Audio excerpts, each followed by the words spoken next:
My girlfriend of 10 years left me after getting pregnant with my younger brother. Now, 6 years later, a terrible event has unfolded.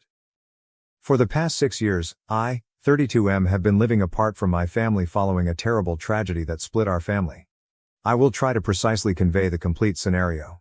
6 years ago, I was with Rebecca, my high school sweetheart, also 32. Since we were 16, we had been together. At 26, we were getting married. Everything appeared ideal, and beginning our life together excited me. Rebecca first crossed my path in our high school biology class when we were both 16. As lab colleagues, her brilliance and sense of humor immediately appealed to me. I saved weeks' worth of money for our first date to drive her to a decent local restaurant. I knocked over my water glass in great anxiety, but Rebecca laughed and helped me to clean it. I knew then she was unique. I sought to make every moment with Rebecca unforgettable during high school.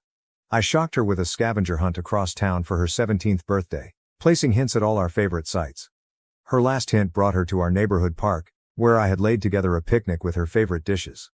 I will never forget how brilliantly her eyes lighted when she saw it. I was resolved to make our long-distance relationship work when we started different colleges. Whether or not I had homework, every weekend I would drive 3 hours to see her. During test weeks, I would deliver her care packages loaded with her preferred treats, stress-relieving tools, and handwritten letters of encouragement. I worked additional shifts at my job after graduation, when we both returned to our hometown, to save for a dream trip for us. Rebecca had always wanted to travel 2 weeks to Europe, so I surprised her with that. We saw London, Paris and Rome. I booked a private boat trip on the Seine River during the Paris sunset. With the Eiffel Tower gleaming behind her, I can still see her looking so gorgeous. I totally backed Rebecca when she said she wanted to return to school for her master's degree. I started a second job to cover living expenses and her education. Though I had to get up early for work the next day, I would remain late with her, testing her for exams and correcting her papers. I meant to recreate our first date for our 10th anniversary. I set aside the same table at the same restaurant, dressed similarly, and even planned with the waiter to unintentionally drop my water. Saying it was perfect, Rebecca laughed so hard. I proposed under the stars and took her to the beach following dinner so we could kiss first. Looking back now, considering all these memories hurts. Driven by my heart and soul, I really felt we were creating a life together. Knowing how much I loved her and how quickly she seemed to toss all aside makes the treachery burn much more. Rebecca came to me with startling news a few days before our wedding. She reported she was pregnant, but the baby wasn't mine. She had long been cheating on me with William, my younger brother. She was sure the baby was his. She had done the arithmetic. Though I was devastated and angry, what hurt even more was Rebecca telling me she had emotions for William and wanted to wed him instead of me. My entire life seemed to be collapsing all around me. Angry and hurt, I went to tell my parents everything. Though I anticipated them to be as startled and disturbed as I was, to my surprise they appeared strangely cool about the whole matter. William was always considered by my parents as their golden kid, hence I never expected this degree of treachery. I should be glad for my brother, they advised. Even more thrilled about being a grandma, my mother totally ignored how I would feel about the circumstances. What I was hearing stunned me. It felt as though in a moment my whole family had turned against me. The individuals meant to be supporting and loving me were advising me to simply accept this great betrayal and pretend as though everything was normal. Unable to handle the treachery from not just Rebecca and William but also my parents, I had to make the tough choice to leave. I packed, relocated to another city and cut off all communication with each of them. 6 years ago is when that was. My father phoned me a few times throughout all that year, but those exchanges were always tense and awkward. William, my mother and Rebecca never contacted me at all. Not even knowing the name of William's child, my own nephew, as best I could, I tried to move forward with my life. Though I struggled to trust after what occurred with Rebecca, I concentrated on my profession, established new acquaintances and even began dating once more. Still, I was gradually reconstructing my life away from the suffering and betrayal of my past. Then a few days ago, out of the blue, my mother called me urgently. Her name on my phone screen astonished me given all this time. She seemed angry when I responded and said William had suffered a horrible accident. Now he was paralyzed and helpless of working or looking after his family. Hearing this news set me in a range of feelings. Hearing about William's accident surprised and depressed me. Even with all that happened, he remained my brother. But another side of me felt enraged that this was the reason my mother was suddenly getting in touch after 6 years of no contact. Her words next infuriated me even more. She informed me the family needed me. She specifically wanted me to return and act as William's child's father figure, supporting Rebecca in running the family while William healed. I got enraged. How could she possibly believe this was a reasonable request after all that had happened? I told her quite definitely not. She and my father had decided to back Rebecca and William over me, and I reminded her that they had betrayed me in the worst sense imaginable. I claimed I had no obligation to assist them now, particularly after years of no communication. My mother became agitated and charged me with being self-serving. She advised family always comes first, and I had to let the past go, saying William's child required a father figure and that Rebecca was having trouble juggling everything on her own. She tried to guilt me. I stayed grounded and turned down once again. 6 years ago, William and Rebecca made their decision. Today they had to live with the results. I said it was not my duty to intervene and pretend to be content families just because their circumstances had become challenging. I advised my mother not to get in touch with me again unless it was to apologize for how they had treated me 6 years ago before we hung up. If they admitted how deeply they had wounded me, I indicated I might be ready to re-establish a relationship with them. But I would never replace William as a father figure for his child. I had a range of feelings once the call finished. Though a bigger part of me felt furious and damaged once more, part of me felt guilty for turning my back on my family when they needed aid. Now wrenched open, the wound that had begun to heal sent all the suffering and treachery roaring back. Since the call, I have been debating this choice constantly. One hand, I feel awful for the child growing up without a completely present father. William's accident is not his child's fault. On the other hand, since they betrayed me and then neglected me for years, I don't think it fair for my family to expect me to fly in and mend everything. Some of my pals believe I'm right in my choice. They claim my family made their bed and now they have to lie in it. Others, however, believe I'm being too severe and should at least give helping some thought for the child's sake. About what to do, I'm split. Some of me wants to keep the life I have created free from the drama and suffering of my past. Another side questions whether I'm being too stubborn and if there is any way I could assist without entirely compromising my own welfare. Reddit, is I right in not helping my brother and his family after he snatched my fiancée and got her pregnant? Edit. Whoa, thanks all for your comments and viewpoints. I want to offer some extra background and touch on a few shared themes. Regarding those curious about my dating life, yes, I have dated Rebecca, but I have not had any committed long-term partnerships. My capacity to trust suffered most from the betrayal. I have been working on it in therapy. Many have wanted to know whether I am certain the child is William's. To be honest, I'm not sure precisely. Rebecca claimed at the time she was certain based on the timing, but I never found any evidence either way. She decided to leave me for William, hence personally the paternity doesn't alter much. I'm thinking about folks who believe I ought at least see William in the hospital. Though I'm not ready to pardon him, I would like additional information about his situation and outlook. A few remarks noted the possibilities of financial assistance apart from direct engagement.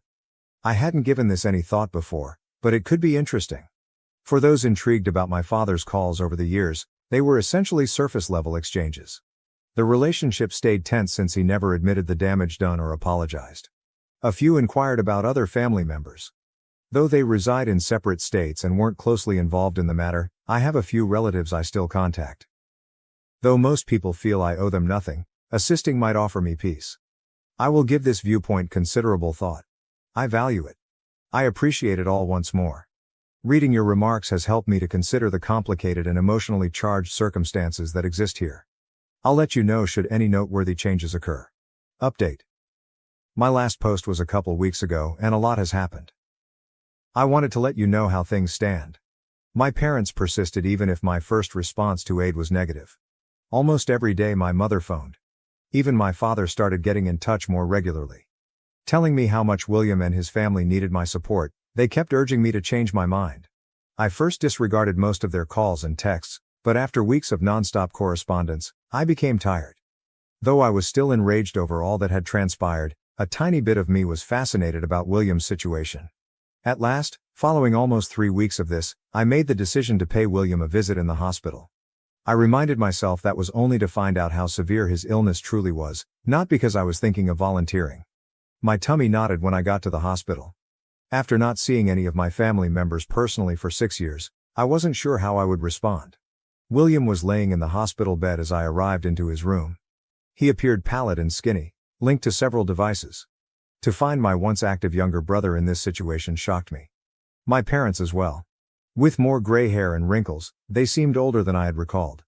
They hurried over to hug me when they found me, but I pulled back. Not yet was I ready for that degree of closeness. Then I turned to see Rebecca. Tired and concerned, She was standing beside William's bed. Our eyes locked and I started to flood in recollections. I thought back to all the times I had totally trusted her, all the future we had arranged together.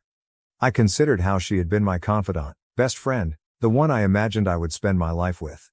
Then I thought of how readily she had thrown all of it away. How she had betrayed me in the worst imaginable manner with my own brother. Seeing Rebecca once more after all these years caused all the suffering and resentment I had tried so hard to overcome. I had to fight the want to turn back and leave the hospital straight out. I avoided talking with Rebecca. Rather, I probed my father about William's situation. William had sustained a spinal cord injury in an automobile accident, he said. From the waist down, he was paralyzed and would require long-term rehabilitation. The doctors doubted if he would ever walk once more. My dad remarked something that surprised me as we were chatting. Soon after the child was born, he said, they conducted a paternity test to verify William's indeed fatherhood. I had no knowledge of this test, thus it seemed as a last validation of their treachery. A small child of around 5 or 6 entered the room during our conversation. This has to be my nephew William and Rebecca's son, I realized. The lad seemed perplexed and perhaps afraid of all the medical machinery. Rebecca first brought him to me as his uncle. Mostly just saying hello and asking him about his favorite toys and games, I spent a few minutes with the youngster. Meeting this child who was biologically my nephew but whom I had never known existed felt odd. My mother demanded that I visit their place to further discuss until lately following the hospital visit. I grudgingly agreed, partly to get this whole matter over with. My mother started a sermon at the house on family responsibility and how I should have been stepping forward to assist Rebecca and the child while William was healing. She expressed Rebecca's overwhelm in having to raise a kid, take care of William, and run their house alone. Listening to her, my resentment started to grow. When she stopped at last, I told her precisely how I felt. Like she usually had, she was acting selfishly and solely thinking about William. She had not once asked how I was doing or shown any interest in my life over the past 6 years, I pointed out in all her calls and during this entire chat. She seemed to have come out to me solely because she needed something from me, not because she really cared about mending our friendship. Even after William had deceived her so terribly, I stated it stung that she appeared more worried about his welfare than she ever had about mine. Saying that of course she loved me, my mother tried to defend herself, pointing out that William's position was an emergency. She stated, I had a duty to help, as the healthy brother. I inhaled deeply and told her my ultimate choice. I responded that although I could not give up my own life and peace of mind to assist William's family, I felt pity for his situation and for the difficulties they were confronting. I said I wasn't ready to give up all of the years I had been constructing a new life for myself, working over the trauma and betrayal they had given me. I told her I might be ready to see them once more in the future, but only if they were ready to own how much they had offended me and begin to re-establish trust. I made it plain that this connection would not call for my filling in for William or serving as a father figure for his son. My choices infuriated my parents. They said I was forsaking my family when they most needed me, that I was selfish, but I insisted. 6 years ago they supported William and Rebecca above me, therefore making their choices. Now they had to deal with the results of that choice. I informed them before I went that, while I was open to remaining in touch and maybe working on our connection over time, only if they could respect my limits and show real interest in my life, not simply what I could do for them. That evening's drive home brought a range of feelings. Particularly considering William's sons growing up with a crippled father, part of me felt bad for not assisting more. Still, more of me felt relieved. At last I had spoken up for myself and established reasonable limits with my family. I came to see that although family relations are vital, they do not grant anyone permission to mistreat you or exploit you. Years of mending from their treachery had gone, and I wouldn't be ready to relive those scars just because they suddenly felt they needed me. My parents have phoned a few times in the weeks following that trip. Though the talks have been strained, they seem to be trying to probe my life rather than merely discuss William. Though it's a little step, it offers me hope that perhaps our connection will develop in a better shape with time. Right now, I'm mostly concerned with my own life and welfare. Reconnecting with my family has brought up emotions that I have begun seeing a therapist again to work through. I'm also putting myself into my work and hanging out with buddies who have helped me through all of this. Though I'm not sure what the future holds for my family, I am sure I made the best choice for me. Though only on my terms and at a speed I'm comfortable with, I am open to gently restoring our relationship. I appreciate all of your help and guidance during these trying circumstances. Though I feel like I at last found some closure, it has been a difficult few weeks. I am ready to go forward with my life. Thank you for watching. If you haven't subscribed yet, please do so and hit the notification bell to stay updated with more shocking real-life stories happening around you.